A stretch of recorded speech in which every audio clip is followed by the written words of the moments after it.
Hi everybody, it's Alexa here from Once Upon a Chapter. I am here to show you guys my May TBR pile. I didn't really get a lot done with my April one, so probably a lot of the books you're going to see today are going to be repeats from what I didn't get to read in April. I kind of went a little bit off on April and read some things that were library books and just kind of went in my own path and read some things that I hadn't had picked out for myself. So let's just get into the TBR. I don't know how many books I'm going to read in May. Johnny and I are moving into our house in like 8 days from now.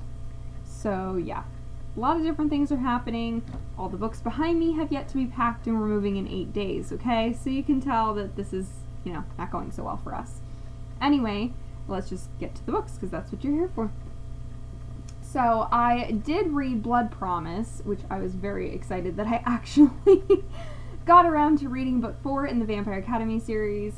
I loved Blood Promise. I thought it was the best book of the series. I actually think it's the best Rochelle Mead book I have ever read, and I have read a lot of Rochelle Mead books. I have read, the first 5 books in her Georgia Kincaid series. I have now read the first 4 in the Vampire Academy series.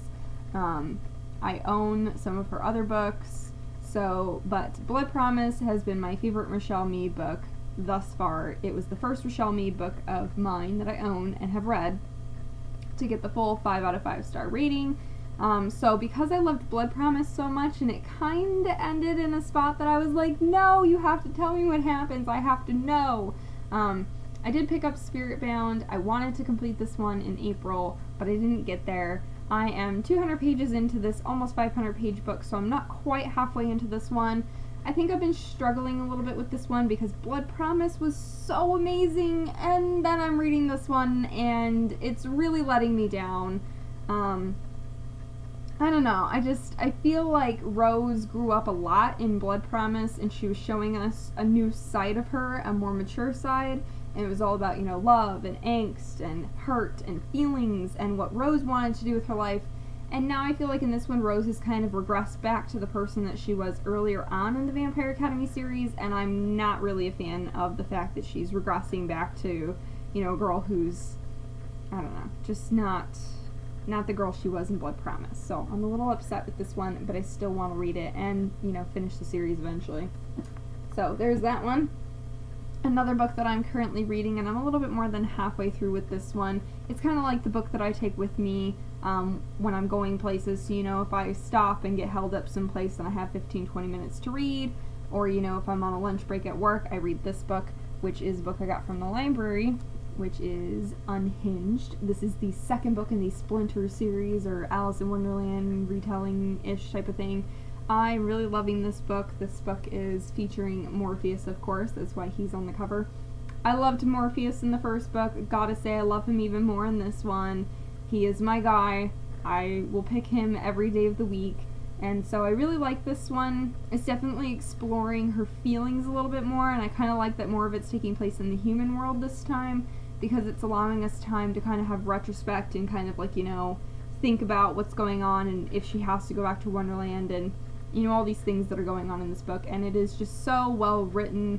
I really do love the world and the touches of the Mad Wonderland theme, so this one has been really good so far, even though a lot of people said that they didn't really like this one after reading the first one. And so, because I'm almost done with that one, I also got the third and final book, Ensnared, from the library.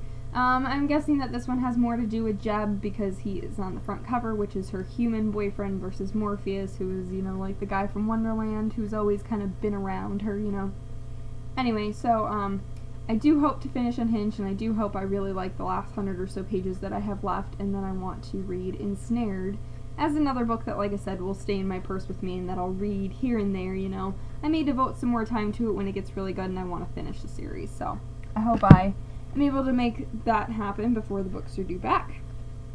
Once again, a repeat book that I had on my TBR from last month is again Kissed by an Angel. I did want to finally get into some of the continuing books of this series because I read this book a long time ago and really loved it. This is one of my favorite books of all time. I've read this book over the past 10 years or so since I've owned it. I have read this book 4 or 5 times. But it has been several years since I last read this. I don't think I've reread this book since I started blogging, and I started blogging 4-ish or so years ago. So it's definitely been a long time since I've reread this one, probably because it is a chunky book. This book is like 800 or 900 pages, even though it is mass market. And the print is, actually pretty big in this one. So, but anyway, I really want to reread this one just because I feel like I need to fall back in love and, read something that I know I'm going to enjoy, just because sometimes of this whole course of this year so far I've been a little slumpy, and I want to read something that I know I'm going to really enjoy. Next book is again a repeat from my previous pile, and it is once again Saint Anything by Sarah Dessen. I recently got one of those little notes on Goodreads about this one, where Sarah Dessen basically said that she has, this is like her 12th or 11th or 12th or 13th published book, that all her books in the past never really had anything much to do with her. She never really based the characters off of her own life or anything related to her or her immediate family or anything like that. I guess she changed that in this book, and she said that she felt very out of place and out of touch in high school and growing up and things like that. And so this is the first book that she has published that reflects a little bit more of her life and some of the things that she was feeling when she was growing up. And she kind of does this book from the perspective of, what if somebody else's life is out of control, and now this girl just has to deal with the fact that her older brother's life is out of control, and what does she decide to do with her life in order to get what she needs and wants out of life. So that has really grabbed me. I always have loved Sarah Dessen. She's the contemporary romance queen to me, for YA.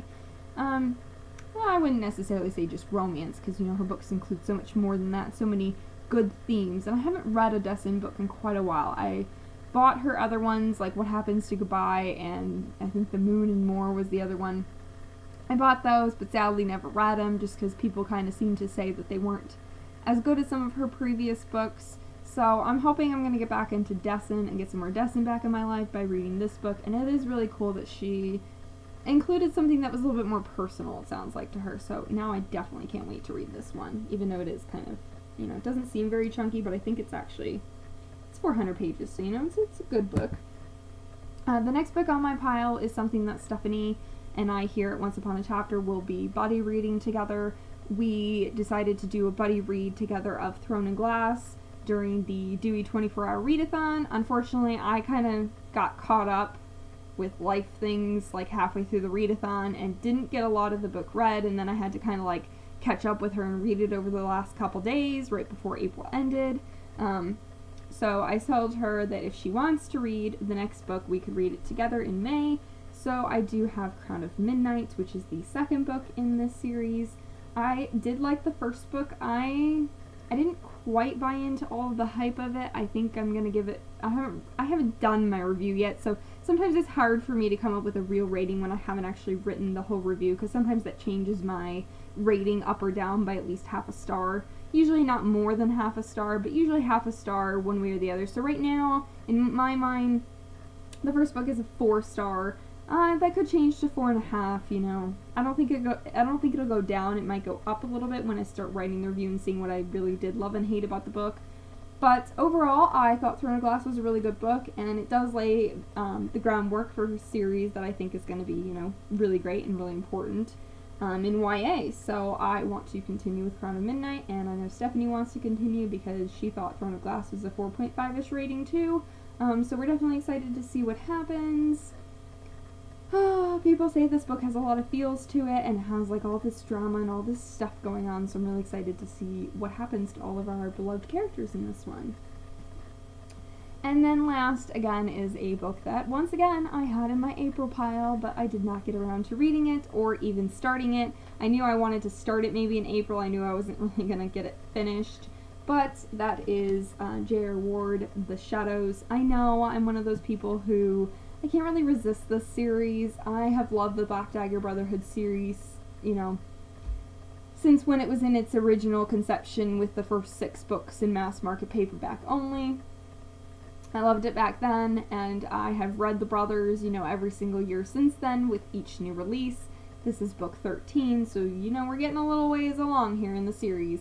but I do really want to read this. I think that J.R. Ward finally in the 12th book started to pull her world a little bit back together again and started to include some characters again that I was once again interested in seeing what was going on. So I really have high hopes for this one, and again, this is a pretty chunky book with a very tall pages because it is the big size of the hardcover, so it's pretty heavy as I'm holding it. So again, probably not going to read this entire one. I hope to at least get partway into it.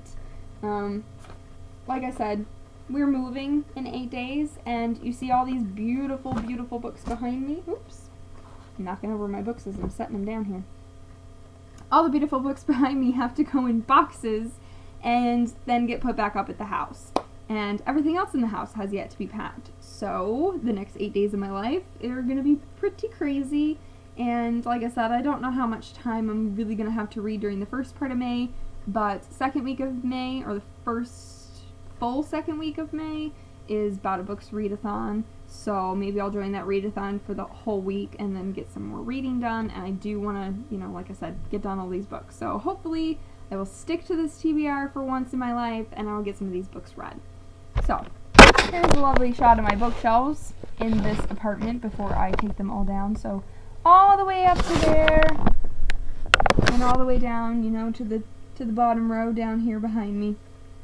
And there are, 3 bookshelves, 3 giant ones, and then the white one kind of way off in the corner there. And Johnny also has a couple bookshelves that he has to pack up. So between the two of us, we probably have 1,500 books, comics, movies, things like that, games, whatever, that all have to be packed, let alone all the other stuff in the house. So you wish me good luck on moving, and hopefully I will remember to take some pictures of my bookshelves. As I kind of tear them apart, I want to take some pictures to kind of show you, a lot of times you guys just see these very front shelves, but I have 3 rows of books in these shelves because they're very deep shelves. So hopefully as I take down some of these front rows and pack them into boxes, I will take pictures for you so that you can see more of my book collection, and hopefully you'll enjoy that. I'll kind of do a take it down and put it back up kind of picture thing, and you guys can see some pictures. I'm not really good at doing that in video format. I know a lot of people on BookTube have been doing book reorganization stuff and fast forwarding their videos so you can see it all real fast. I'm just gonna take some pictures, honestly. So hopefully that works out, and hopefully you're interested in seeing it. But I have now been rambling for the past 2 or 3 minutes of this video, so thank you so much for watching. If you've read any of these books or you want to make any comments, please feel free to do so, and I will watch all your guys' videos or read all of your TBR posts, and I'll have a good reading month, hopefully. So bye guys, have a good night.